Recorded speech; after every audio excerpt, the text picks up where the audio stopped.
We go to the U.S. Navy. The Secretary of Defense, Pete Hegseth, is renaming one of its naval ships. Why? Enter the first openly gay to serve in Congress, Harvey Milk. Gee, I wonder why. Happy Pride.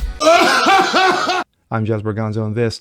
I don't think he's renaming it because he formerly served in the Navy. What? I think it had something to do with underage minors. What the fuck? Just saying. Happy Pride Month. Let's declare it a summer of pride. But it's what's next.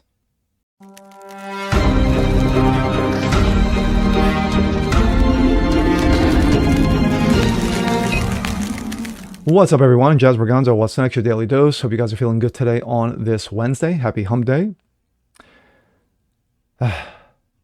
It's June. You know it's June? You know? Of course, as we all know, that June has been renamed Veterans Month, Happy Veterans Month, or Happy Title IX Month.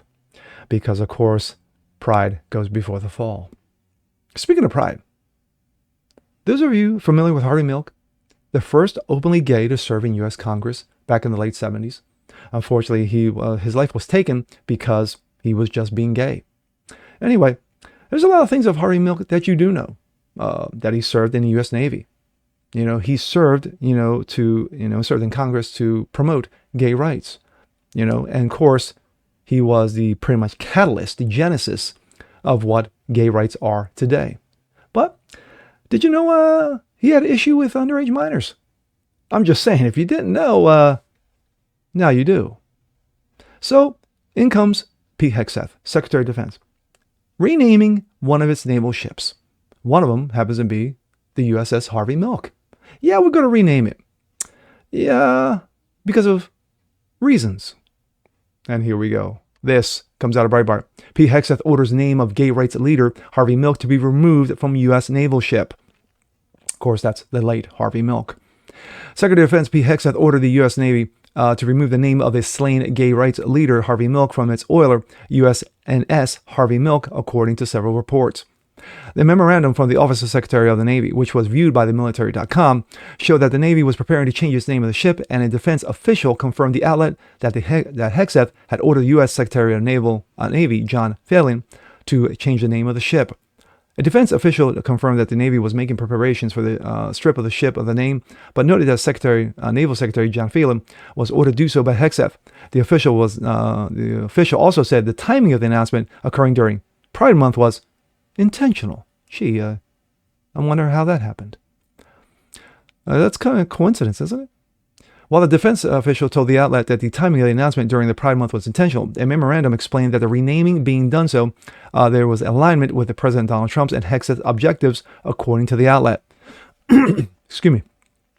However, the memorandum reviewed by military.com noted that the renaming was being done so in the name of alignment with President SecDef objectives and the Secretary of Navy priorities of reestablishing the warrior culture, apparently referenced by President Donald Trump, Hegseth, and Phelan.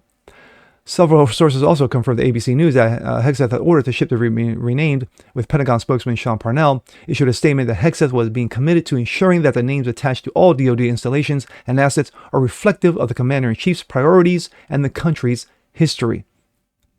Of course, right there, military.com, Hegseth orders naval ship to strip its name of gay rights icon and rename it.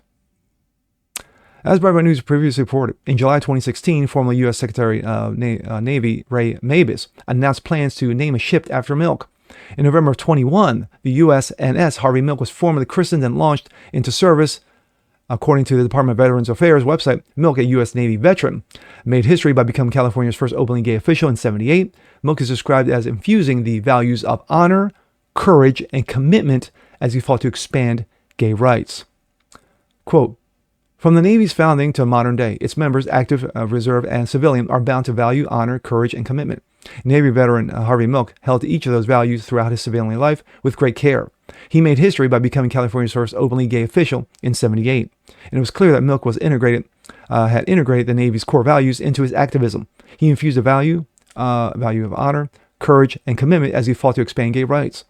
Though his life was cut short after being assassinated less than a year in elective office, it was clear that his life and legacy exemplified the Navy's core values.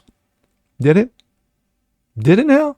Well, several documents such as several Democrats such as Nancy Pelosi, of course, out of San Francisco, and Chris Coons out of Delaware, responded by the news by describing the move as being spiteful, while others pointed out that Milk was a pedo.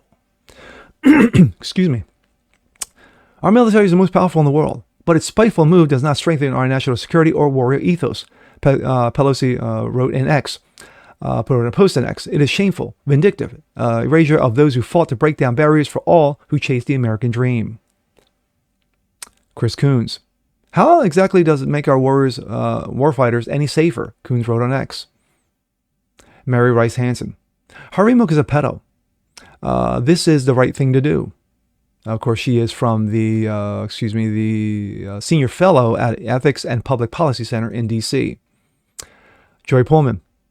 As I pointed out in False Flag, Harvey Milk had sex with underage boys. An executive director of Federalist wrote in a post of X, he doesn't deserve any honors anywhere, ever. Interesting. I read a little bit, but yeah, it's an eye-opener. Logan Hall.